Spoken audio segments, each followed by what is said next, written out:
E-Raptor is a company that makes dice towers, game dividers, and other types of, well, those things that are strictly unnecessary for a gamer, but of course totally vital, and in truth we just need this kind of stuff, you know that. And I reviewed some of their dice towers in the past. This is an old dice tower of them that I'm putting here just as an intro to this video. Now E-Raptor is coming out with a new line of deluxe, really majestic new dice towers, and they asked me if I was willing to make a video for them, so they sent me some review copies, and I'm glad that I had a chance to take a look at them. I had fun building them, and I'm gonna have fun showing them to you. Also, they're gonna be on Kickstarter soon with these dice towers, so technically this is a preview. I'm previewing some things that will be on Kickstarter. This video is not a preview in the sense of many previews out there that are paid for.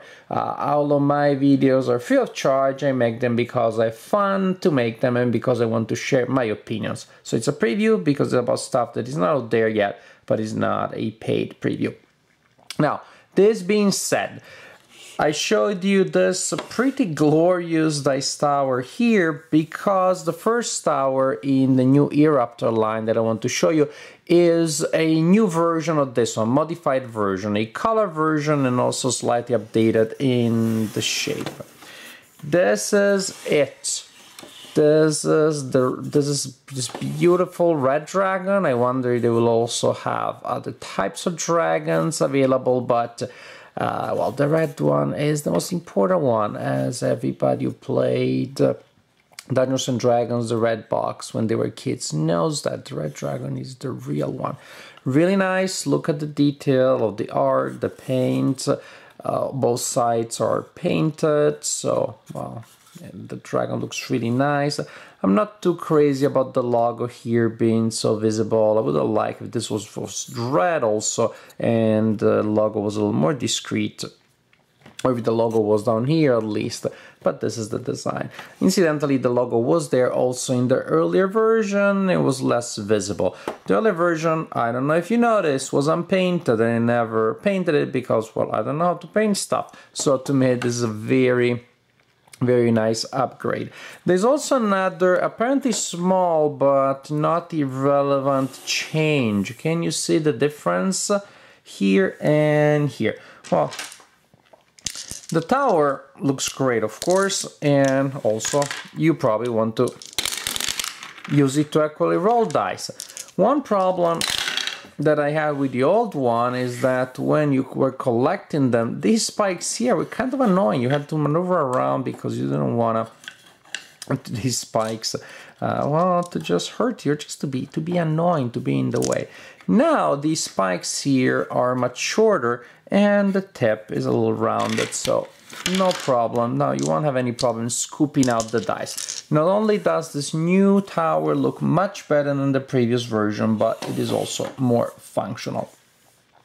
Next tower, still reptilian topic, but this time is dinosaur. This is a, well, I guess they're called E-Raptors, so maybe they wanted to have a raptor. Is this a raptor? I don't know. I'm not a paleontologist. I only saw Jurassic Park 12 times, and I don't know that that's enough to really qualify me. But looks like a raptor to me, and a very dandy, fancy raptor. As a dice tower. Now this time you literally feed the dice to the raptor, nom, nom, nom, nom, nom, and they come out from the back. Scooping them out is not hard at all. Pretty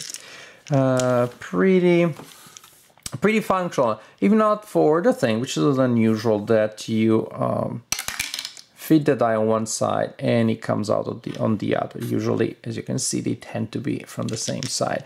But again, as long as you're, well, if you're looking at it from here, then you don't see the result. But as long as you're orienting it this way, you're looking at the nice profile of the raptor. Nom nom nom. Then you can have fun feeding the raptor. And also seeing the dice. Little fun detail here, the mouth closes. See how happy is it? Really looks like after you ate the dice, it's like, either going for a nap or just enjoying. That's a little fun little detail here. I guess if you throw the dice really hard, you can kind of wake him up. But this is the Eruptor dice tower. Now we get to one that visually, aesthetically is my favorite one, is Galaxy Portal. It is sci-fi themed, it is vaguely disco themed. I don't know why, it makes me think of the last days of disco, and it is just glorious. It is just glorious.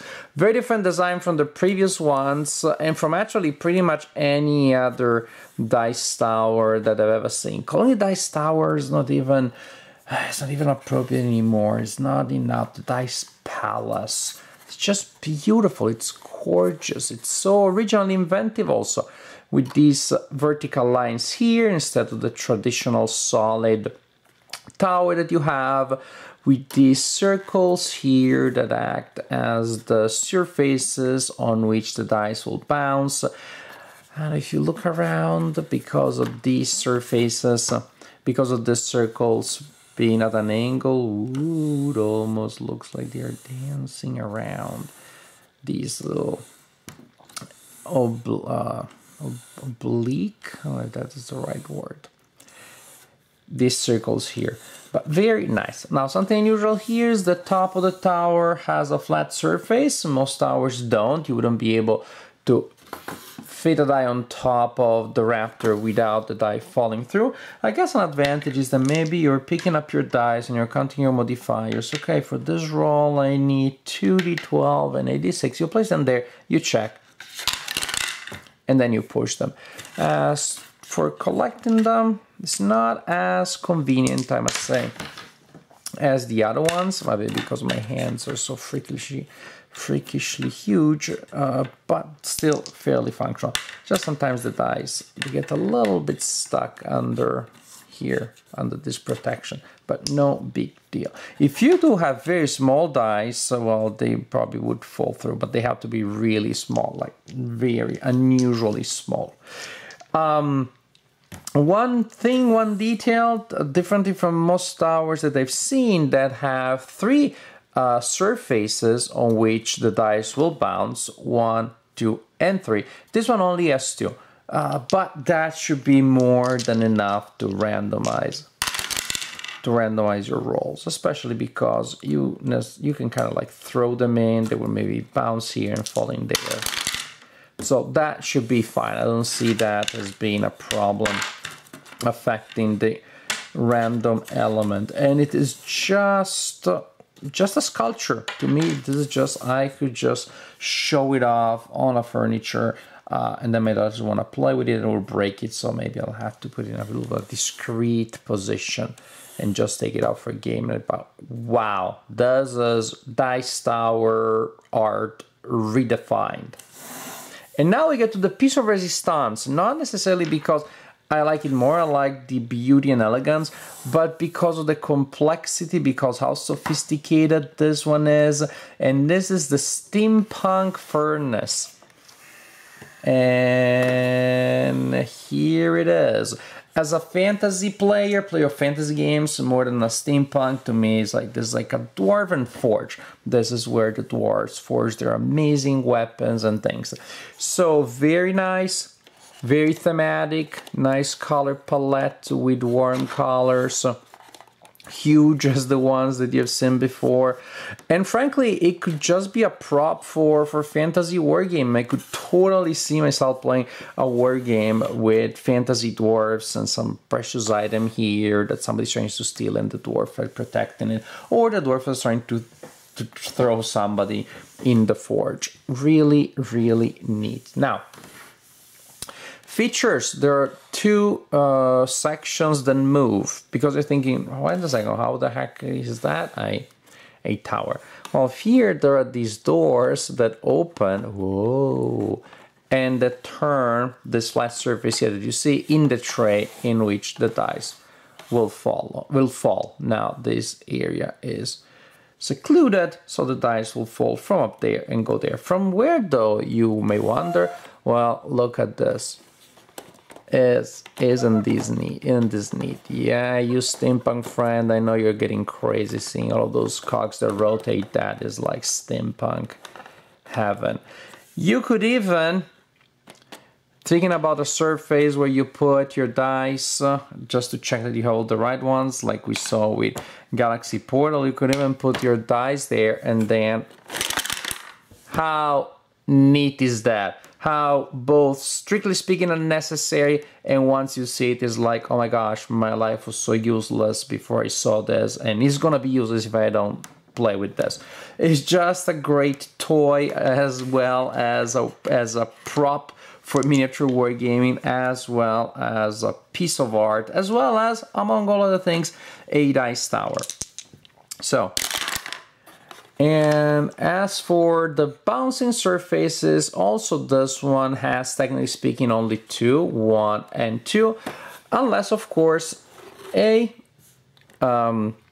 do like I did, which is you drop them, or actually you simply keep the thing open at an angle, and now you have 3 bouncing surfaces, 1 in one direction and 2 oriented 180 from it.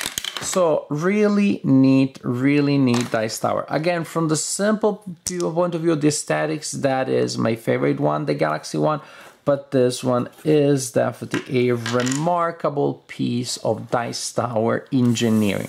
I'm gonna end by showing you again these 2 ones that are the most original and the most beautiful of the 2.